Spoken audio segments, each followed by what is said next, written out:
Hi, this is Bill Hitchcock, and it is April 7th, 2020 when I'm recording this. This is the second part of creating our NBA database. And we left off where we had created a conference table and a division table, and we had made a form. So if you are just starting yours up, start up Microsoft Access, click File, Open, find the file that you had, and open it up. You should see something like this. All right, I want to add in some more tables and set up our whole database structure. So what I'm going to do is I'm going to click on Create. Now I'm going to create a new table, and we're going to change the view to Design View, just like what we've done before. So this one's going to be my team table. I'll hit OK. And for my primary key, I'll have a team code. The data type is going to be short text. It's my primary key, the team abbreviation, and I want to make this 3 characters in length. Format, I want those to be capitalized at all times, so I'll do a greater than sign, and then for the caption, we'll just call it the team. That'll be fine. Next, my next field is going to be the team location. So this would be like New York, Boston, Brooklyn, etc., etc., etc.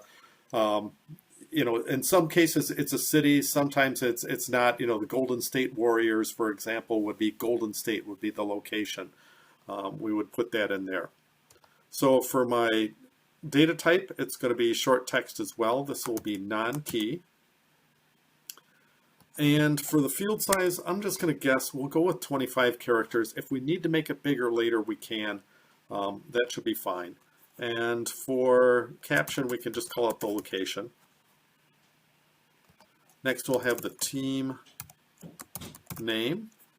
So that would be the Celtics, the Nets, the Knicks, the 76ers, and so on. Hang on. I just lost where we had this. There we go. Short text, again, it's a non-key field. Not that it's not important, it's just it's not unique. So for my caption, it's going to be either just the name or team space name. So I've got that in there. And then after that, I want to put in other things that there's kind of a one-to-one relationship with team, all right? So a team has, I suppose you could say a team has one head coach. However, they've got many head coaches over the years, so you might not want to put in the head coach here. I suppose what you could do is you could put in the current head coach, and there would be one of them. You could put in the current general manager. You could put in, a team plays at an arena. So, I'm gonna add in the arena. We can say when it was founded and so on. Basically, go out to Wikipedia, look up the NBA, find just a nice table that's got information about the teams, and that's what you can kind of mock up and set up for your database. So I've got the team arena, and for that one, I'm going to leave it short text, but for the description, this one I actually want to create an arena. Another arena table, because it's possible that we could have a couple of teams that play in the same arena, or that arena might be used for some other items. The arena might not actually be in the same city that the team is kind of associated with, their location, so we can do things like that. So let's put in FK for this. For now, for the field size, we can just leave it as 255 for now. Eventually what we're going to do, though, is we're going to try to come up with some sort of an abbreviation for those arenas or some sort of a code. We might end up use auto number for it. All different things that we've got to kind of decide here. For the caption, I'm just going to call it arena. Next, we can put in the team capacity. And the idea about team being there, in this case, really, it's the team arena capacity. Now you'd think that really this field should go with the arena. You know, the arena has a certain capacity that it has. But when I was looking at this, I found out that the Staples Center out in Los Angeles is played, both the Clippers and the Lakers play there, and it lists two different capacities. I don't know if it's one of those that the Lakers, you know, they got so many seats for some of the Hollywood celebs that they're kind of off limits, so the capacity isn't quite so, as big, or if they've just set up the arena slightly different for when the Lakers are playing there. I don't know, but regardless, we're going to put this into this table instead, and I'm going to change this to a number field. It will be a non-key field. And then we want to take a look at some of the different options that I have for number fields. So there's a long integer, there's something called a byte, something called an integer, single, double, replication ID, and decimal. All right, well, for the capacity, I know that I'm going to want to use something like an integer field, in other words, a whole number, if you will. I don't want to choose decimal because I don't want to have, you know, a tenth of a seat, for example. Single, double, and you know, those types of fields are also typically associated with decimal points, so we don't need that. The byte field is when you have very small values. It can store a number up to 255 is the biggest number. Integer fields are a little bit strange. They can store values up to 32,767. So for most of our arenas, that would actually be plenty big. You know, I think most of them are probably about 20,000 seat arenas. But if we want to do something where, you know, on occasion an NBA team might play at like a football stadium or something, there we might want to have something bigger. So I'm going to set this at long integer and leave it there. For the format, we can try choosing the format here. And we can, I don't want to use currency. I want to use a standard format. That way I'll get commas in there. The decimal places, I don't want to leave that as auto. I want to force that to be 0 decimal places. And then my caption can be the arena capacity. So I've got that in. All right, other fields that I can put in. I can have when the team was founded. And in that case, it's just going to be the year. There is a date and time format, but in this case, I don't want to use that. All I'm concerned about is just the year. So I'm going to choose number, and I don't need a long integer for that. The integer one would be just fine. Let's change the decimal places to 0.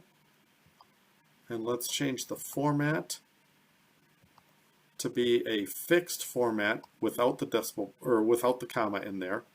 And then we'll just have year founded. And then finally we've got the team joined, and that's going to be the year that the team joined the league. So again, we'll make this number. We can make that integer. We can change our format to fixed. Change the decimal places to 0. Yeah, sorry, I know this is a little bit tedious, but trust me, it all works out. The year joined the league. Now that caption's getting a little bit long, so maybe just calling it the year joined is good enough. You know, we'll figure out, or let the users kind of figure out what it is. And then finally, you might even add in something like a team mascot. Short text is fine. Maybe make this 35 characters just because we can. And for the caption, we'll make it mascot. And let's see, I've got a few other things here I got to fill in. We're going to put in NK. These are all non-key fields. And I've got that. So, all right, now that I've got that done, the last thing that I want to do is I've got my team code, my team location, and whatever else. I want to assign this to a division. So I'm going to put the team division. This is going to be another foreign key field. So I'll skip the short text and some of that. We're just going to type in FK for this. And we're going to link to the division table. And we'll change the caption to just div. And then we're going to change this short text to the lookup wizard. We're going to look this one up in my, well, wait a second. Now I've got the conference and I've got a division. So you might kind of argue to yourself, maybe I should have another field called the team conference. So I know that the Bucks play in the Eastern Conference, for example.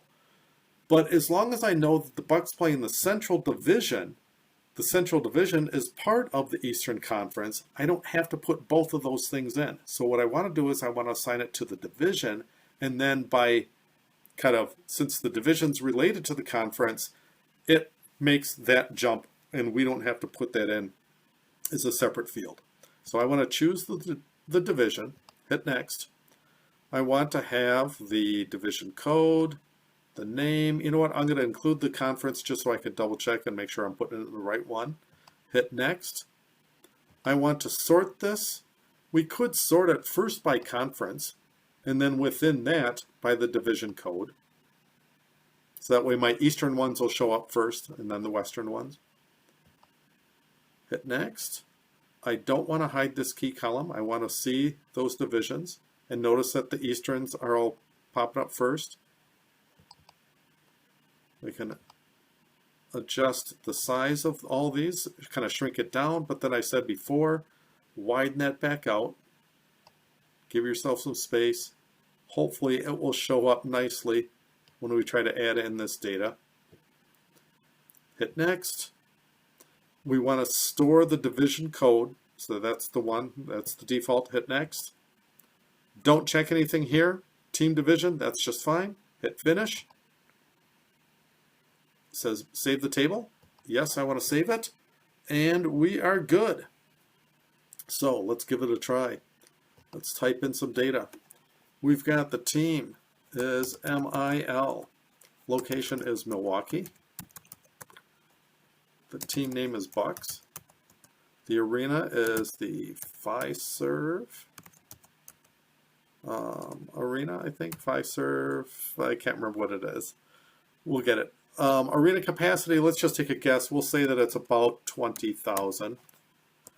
The year founded, I think the Bucks were founded in 69, 68, something like that. And we'll say that they joined in 1968. And the mascot is Bango. And finally, for the division, we'll choose the Central. And it says it's in the East, and that looks good. So I've got some data entered in. We could enter in all 30 teams if we want to. Again, look up the information and just type in all that data. So let's close this table. Let's go to Database Tools. Look at relationships. Now notice I don't have my team listed here, so I've got to go to Show Relationships, choose Team, hit Add, close that up. I can stretch this out a little bit bigger. And I want to make sure that all my teams do belong to divisions that exist. So I'm going to double click here. I want to enforce referential integrity, cascade updated related fields, leave the last one unchecked, hit OK, and it seemed like it accepted that, so that looks good. I can close this one up. Yes, I want to save it. So I'm good there. Now what I'm going to do is I'm going to click once on division. I want to create a new form. And this should create my teams by division form. So let's click up here once, click up here twice, type in teams by division, close this form, save it. I'm going to hit my home tab, type in teams by division, I've got a new form created. Open that form back up. There's the Atlantic. Here's the Central. I've got my one team. I could go in here and type in all the rest of the teams and correct any of this data that I might need to. And this would be a good way to enter in each one of your, all 30 teams by division. All right, so we've got that set up. All right, that looks pretty good. So we've got another table set up. We've got a few things created for us. So let's just stop at this point. I'll give you some time to enter in some of that data and get going on it. Really, this is the heart of what we want to do with our database at this point. So as long as you can get tables created, set up the relationships, understand the concept of how everything's going together, that's the important part here. And just get entering in some data.